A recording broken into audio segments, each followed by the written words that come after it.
Andrew Rathbun, who I had a chance to work with on this talk. One of the cool things that we do for all of our speakers is assign out mentors just to kind of make sure you're ready to present. It's fun to see these talks evolve from inception to what you're about to see right now.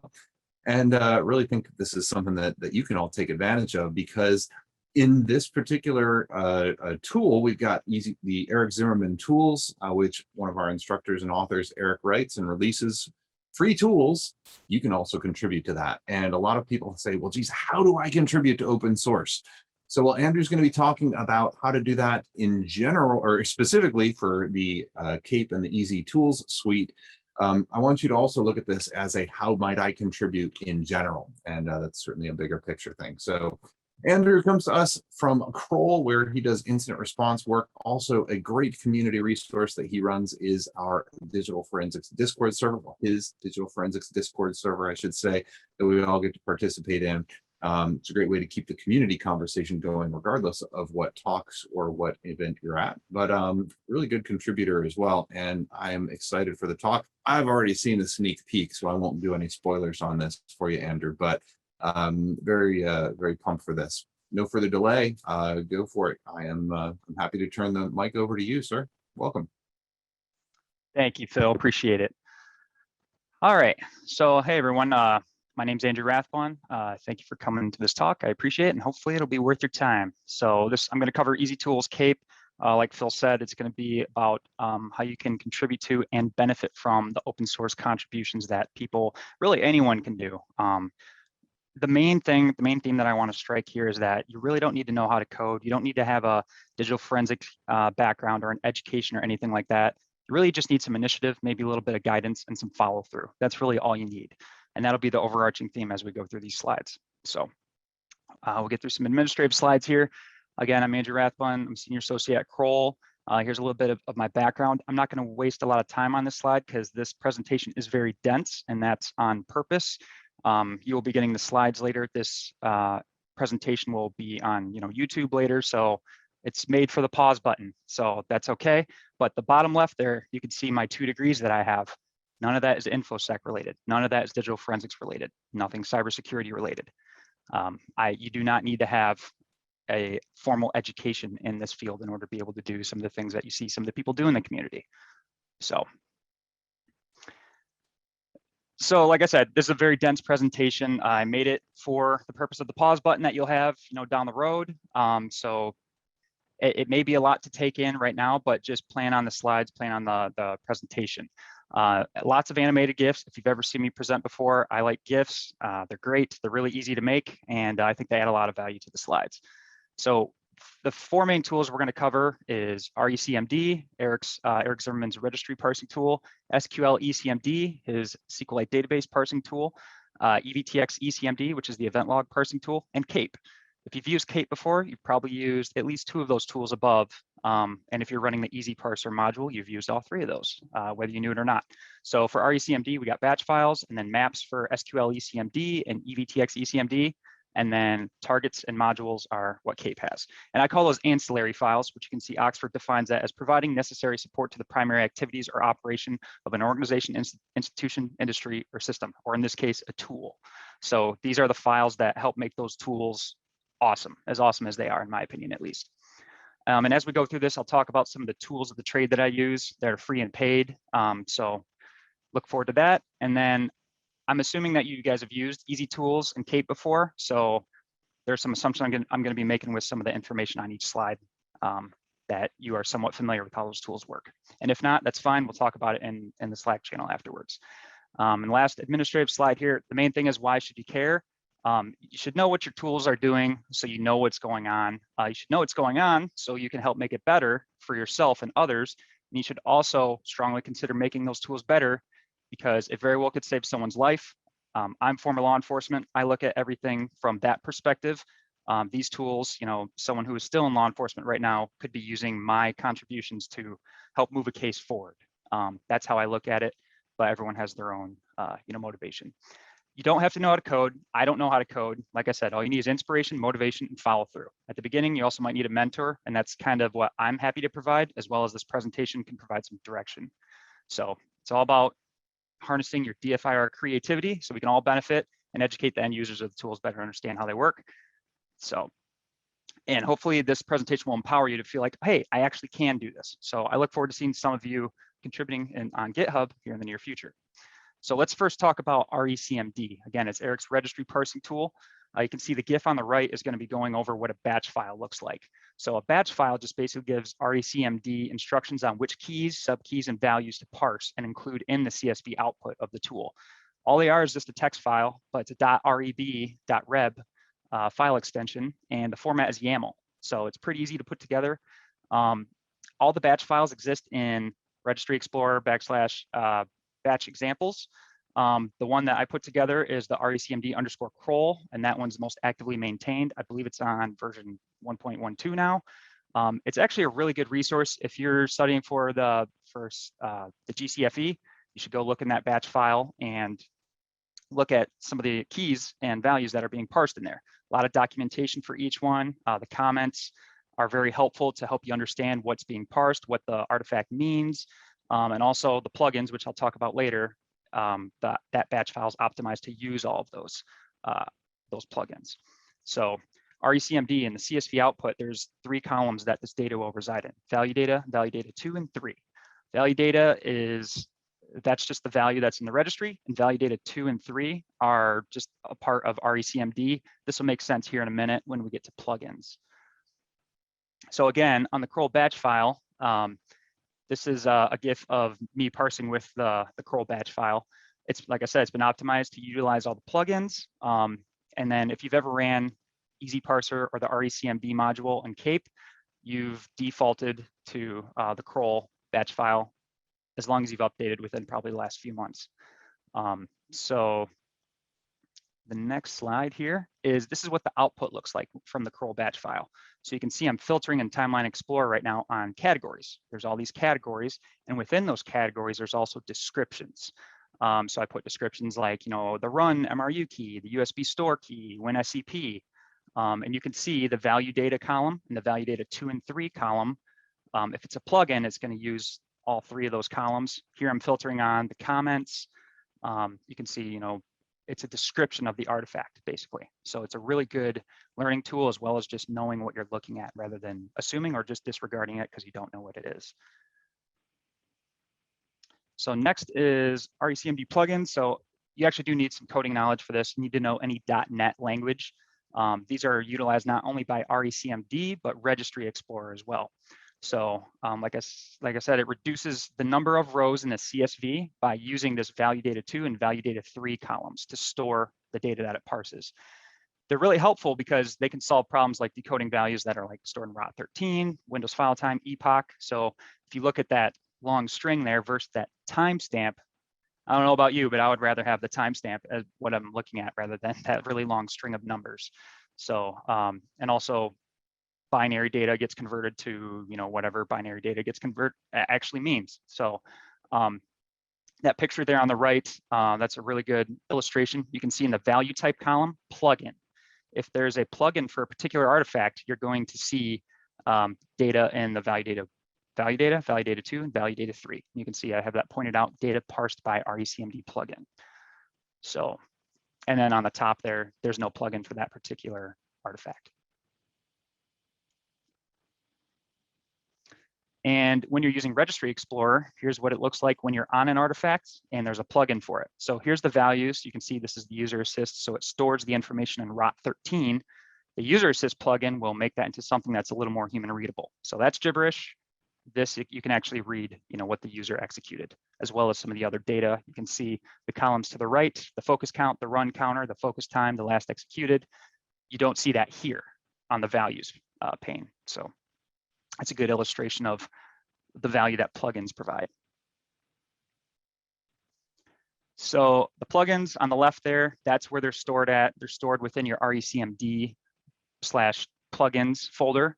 They're just DLLs. You can actually see the source code on GitHub. In terms of your batch files, those are in the RECmd/batch examples folder. And like I said, the curl batch one is the most maintained one, most actively maintained. But there are other ones too, and there are modules for those as well. So Some tips for researching the Windows registry. The bold tools, those are the ones that I use most frequently, but I did list some other ones. One thing I'd like to mention there, BleachBit, that's an open source CCleaner alternative. Those two files there, the WinApp2 and WinApp3, you can go find those. WinApp, not Winamp, WinApp. You can go find those on GitHub and go see what that tool is pointing to in terms of what it's wiping. So that's actually a really good resource to, people who are using that tool want to hide. So I would suggest go study those if you want to learn where people are trying to get rid of their tracks. So investigate yourself on your own computer. I think that's a great learning tool. Anything you do on a computer, you should take a registry snapshot, install a new program, and then compare the snapshot with your registry. So you can use Procmon for that. Registry Changes View by Nearsoft is a great tool. VMs are great for doing research in the registry. And also Registry Explorer bookmarks. I used that a lot when I was studying for the GCFE. I would strongly recommend using those to study.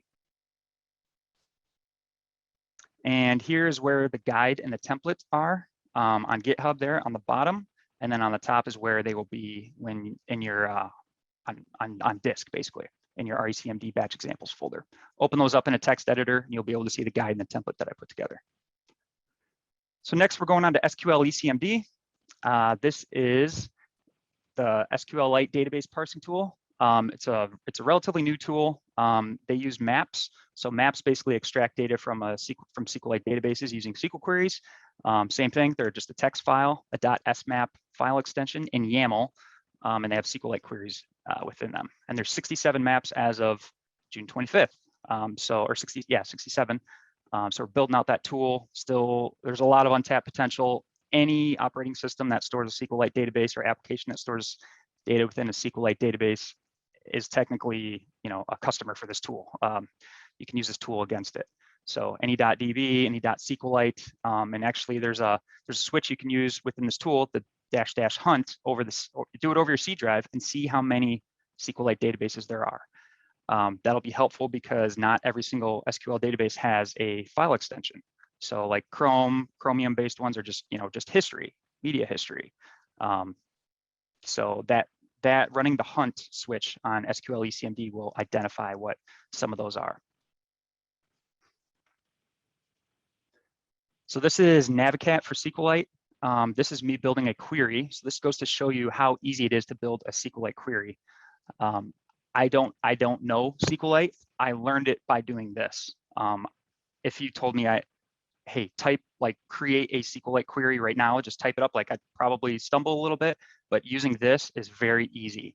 This is how most of the maps that I've made in SQLECmd, this is exactly how I did it. So I strongly recommend you use a tool that has a SQL query builder like this. It's a paid tool, but it's phenomenal. I use tools like Everything, Procmon, and Directory Monitor Pro when I am using applications to see where that data is being modified while I'm using that tool. So Everything's a great tool. Everyone should use that. Go download it now if you're not already using it.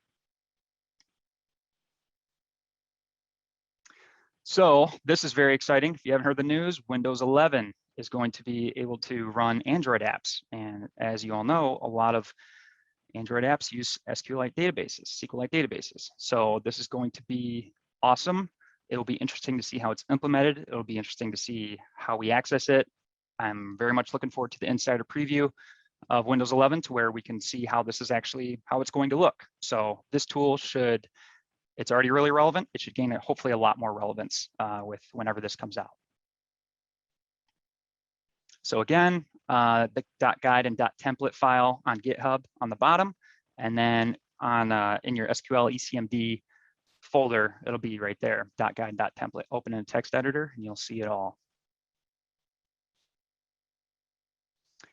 EvtxECmd. So this is kind of the same concept as SQLECmd. Uses maps. You can see that's a map there on the right.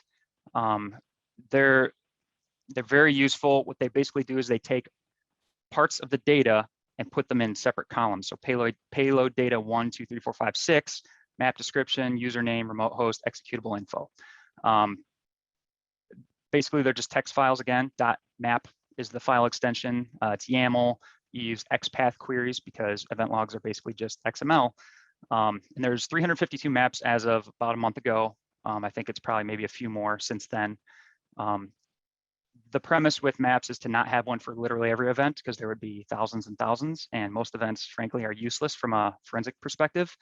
But we try to have the most, if basically at this point with 352 maps, if I find badness in an event and there's not a map for it, I make a map for it. That's kind of where I'm at this point for me.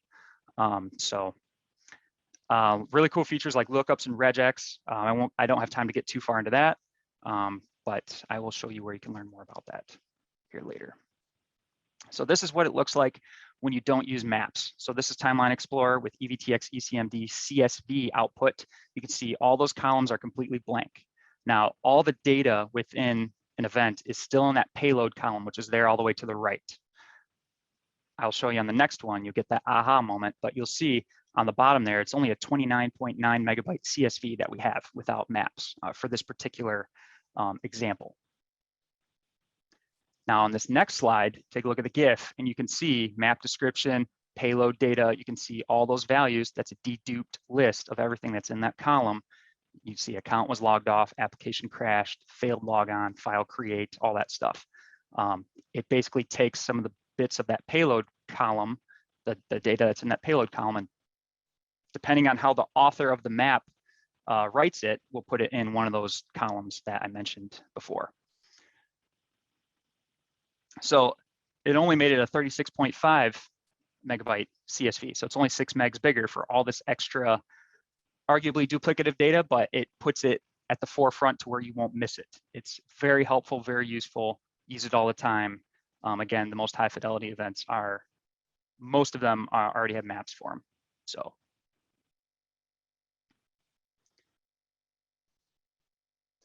So in terms of making maps, I know there's a lot on this slide. The GIF on the right is just me going through, this is what the maps look like on disk, basically. Pretty much all you gotta do is in your everyday analysis, if you find an event that doesn't have a map for it, there's your idea for your next map right there. All you gotta do is convert it to XML using EvtxECmd, using that path or that command. Follow the guide, follow the template. I lay it out all on there. It helps to make a copy of an existing map. So if you're doing a security event, maybe go find the 4624 security event and copy it, and then use that as a running start for a template. I do that all the time. Once you have created a map and you think it's good, throw it in your actual maps folder and then parse out the event logs that you're trying to make a map for and see if it came out right. It's trial and error. Sometimes you'll make your XPath query and you're expecting something in payload data 2, you don't see anything, you got to go back to the drawing board, adjust it, trial and error. So pretty much I just use EvtxECmd for my event logs, but there is a lot of paid tools out there that have different things that are cool about them. But yeah, EvtxECmd is pretty much all you need for parsing event logs for the purpose of making maps. Windows Event Viewer is useful though, because sometimes you can only see messages through Windows Event Viewer. And then there's also the OS specific caveat. So if you're trying to look at let's just say a Windows 10 event log or a Windows Server event log on a Windows 10 OS, it's probably going to say, yeah, we don't know what the message is because it's missing the DLL for that. So I could spend more time on this, but I already spent 50 minutes on this. So there on YouTube, there's a webinar I did earlier this year. Strongly recommend you take a look at that. I go more in depth on all this. Again, the guide and template for this tool is going to be on GitHub on the bottom and on disk on the top in your EvtX Maps folder. KAPE, so targets and modules. We'll start out with targets. Basically, they contain the location of an artifact. KAPE goes to that location and grabs it. So on the example on the right, that's event logs. They reside at C Windows System 32 config, looking for .evt or .evtx files. They're just text files, again, .tcape, and they're in YAML. There's 233 targets as of a couple weeks ago. With targets, most applications are going to store data within C users, user app data, either local or roaming, C program data, or somewhere else. But I found those top two, that's where 90% of the time you're going to find where it stores, where the application stores data at. So I use everything Procmon, Directory Monitor Pro, all the time when I'm trying to make targets for new applications. I just want to see what's changing on disk. when I'm doing things, what a suspect would do if they were using the application. So at the bottom of each target, there's documentation that gives you a really good, method to learn about the artifact itself. Modules, again, they're text files, they're .mcape, they're in YAML. There's 213 of them as of a couple weeks ago. They basically just contain the commands for any given command line tool. You can automate anything that has command line interface with KAPE. Most of Eric's tools ship with KAPE, the non-GUI versions at least, most of them. And modules are made for the most common use cases for each of those tools. You can make modules for edge cases if you want. By all means, we'll take anything. Just share it to the GitHub repo if you do have those or you do make those. You can also make modules for non-easy tools. You just need to provide the binary itself in the KAPE modules bin folder. And make sure if you do make a module for that, you include the link to that actual tool in the binary URL value there. Really, all you need is the tool itself, PowerShell, command line. That's really about it. So here's the guide and template for targets, modules, compound targets, and compound modules. I don't have time to get into what those are, but it should, if you look at those guides, it'll make it pretty apparent what they are. All right, this is a very important topic. Keeping these tools up to date and synced and knowing what the difference is. So again, this is really, really important. On the top right there, that's all of Eric's tools. You've probably seen that before if you went to go download his tools individually. It's just very important to remember, if you do download from that site and you use KAPE as well, those tools technically reside in 2 different locations. You need to maintain each of those. There's that Git Zimmerman tools script, PowerShell script, that updates all those tools, but just because you're doing that doesn't mean all the ones that KAPE is using it's not going to keep those up to date, quite frankly. So that means, if you downloaded Eric's tools like a year ago and you've been using them every day and you've never synced, you've never updated the binaries or anything like that, you're missing out on potentially a lot of maps, batch files, new features, bug fixes, all that. So these next couple slides are here to make sure that you are keeping everything up to date because it's very important.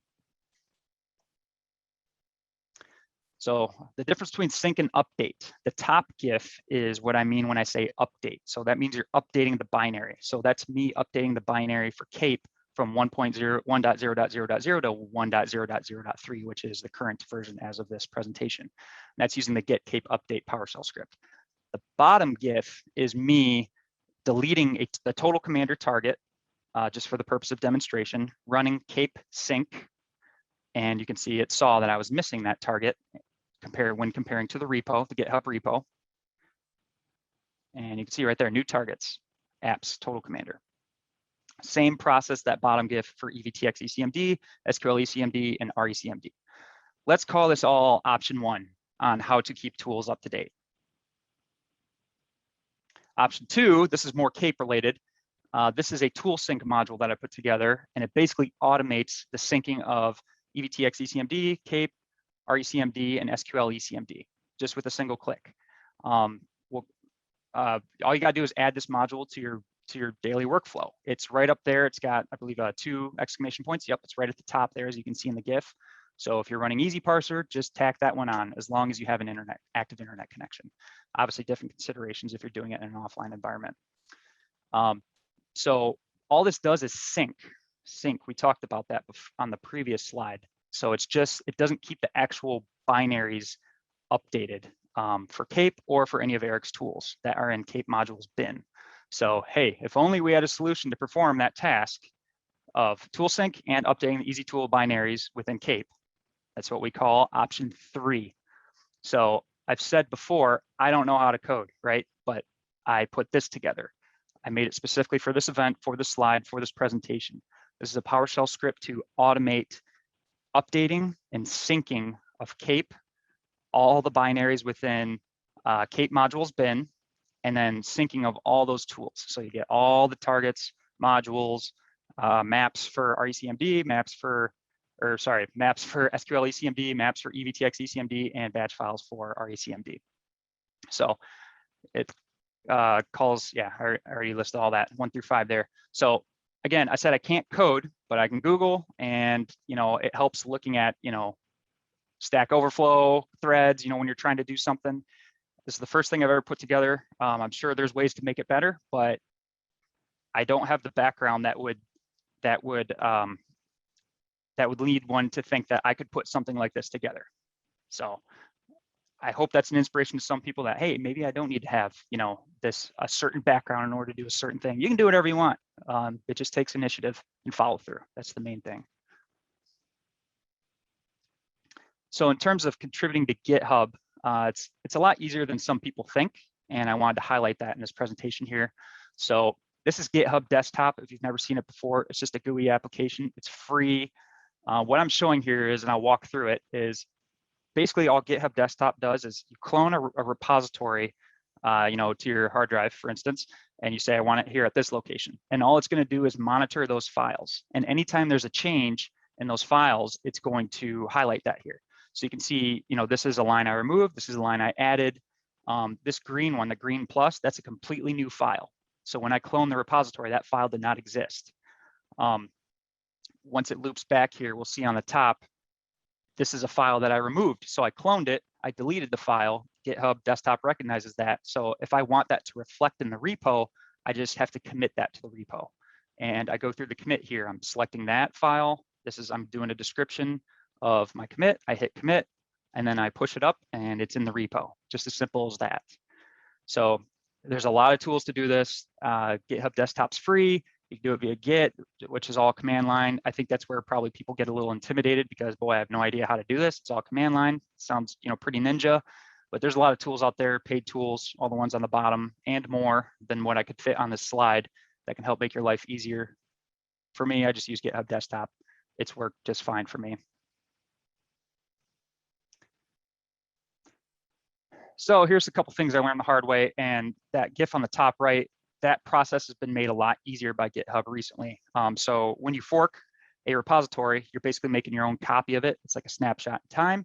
So all you need to do is, okay, yeah, you fork it, so you have that snapshot of it. Well, a year, let's say a month later, you want to contribute to it. You need to update your fork of it. So you can see fetch upstream, fetch and merge. So that's catch me up to Eric's repository. And then you can see I'm 4 commits ahead. That means there's stuff that I've done that is not on Eric's. So I go contribute, open pull request, and then that's where you can start the process of, hey, Eric, I want to merge what's in my repo, what's in my fork to yours, and help contribute to the project. Now, in particular, when you're talking for KAPE and some of Eric's tools, there's a pull request template. So there's a lot of checkboxes. Hey, did you do this? Did you do this? It's just, they're there for quality control, to reduce the amount of corrective action that's needed to approve and merge new content and code. That's really what it's there for. So read through it. As long as you follow all of that, all those steps and check those boxes, you're probably not gonna have any issues in terms of merging your code or adding your contributions to a main project. So in terms of KAPE and easy tools, here's the main repos. It's kind of an ugly slide. It's not the best formatted, but it's the EvtX, KAPE docs, KAPE files, RECmd, Registry Explorer bookmarks, registry plugins, and SQLECmd. Those are the ones I would recommend you create a GitHub account for. Go to those repos, watch them. Watch means, and you can customize it, but anytime there's a pull request, anytime there's an issue brought up, it'll send you an email so you can stay up to date on all the changes. If you're a user of KAPE files, you need to watch that one.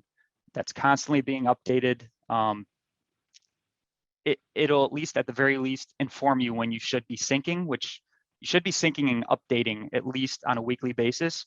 But sometimes something will, let's say you do it every Monday, you sync and update every Monday. Well, if something really sweet comes out on a Thursday, you want to know about it. And you're probably going to want to update as soon as possible, update and sync as soon as possible. So that's how you stay in the know, is you watch these repos. So here's some of the key takeaways. You got to keep your easy tool binaries updated, keep them updated and synced. That's the ancillary files. Keeping the ancillary files synced with GitHub, very important. Again, the maps, batch files, targets, and modules. I just said it, check at least on a weekly basis but ideally, you should watch the repos and be informed in real time. You could set up a scheduled task, maybe to run, the PowerShell script that automates all the boring stuff, that option 3 that I talked about, which there's a link to that script, by the way, on the hallway channel. I have it bookmarked.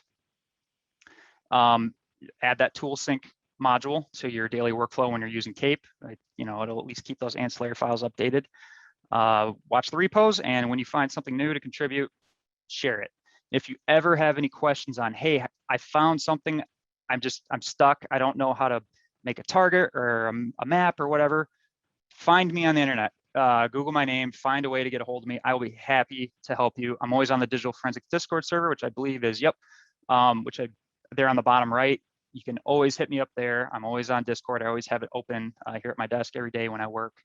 Again, you can hit me on either of these other 3 things, social media platforms, GitHub, LinkedIn, Twitter. So that's pretty much that. A lot of information in a short amount of time. I look forward to meeting you all in the hallway channel. And yeah, with that, I'll turn it back over to Phil. Excellent. Thank you so much, Andrew. And really big takeaways that I hope everybody is able to pull from this is you really focused very solidly on easy tools and the contributions there, which obviously, if you haven't used easy tools, you must not be doing any Windows forensics, I guess is the way that I'd say it, because that is absolutely the go-to that we push folks to, because it's free, because it's extremely powerful, because it is so frequently updated. So your update notes are great. But one question I did hope to get your take on, and I don't know an answer to this yet, do you have any preferred tooling that specifically looks at the older EvtX files versus, the EVT versus the EvtX files? Yeah, typically, I typically just throw this through Axiom. I also know Nearsoft has a tool as well. I think it's called My Event Viewer. I haven't worked on the syntax for that yet. That's actually on my to-do list, is to make a module, a KAPE module for, I believe it's My Event Viewer. I can't remember the exact name, but then it would cover those .evt files. Excellent. Well, I had a sneaking suspicion that it was going to find its way back into the KAPE ecosystem, which is kind of why I picked that one out to ask. So awesome. Well, thank you.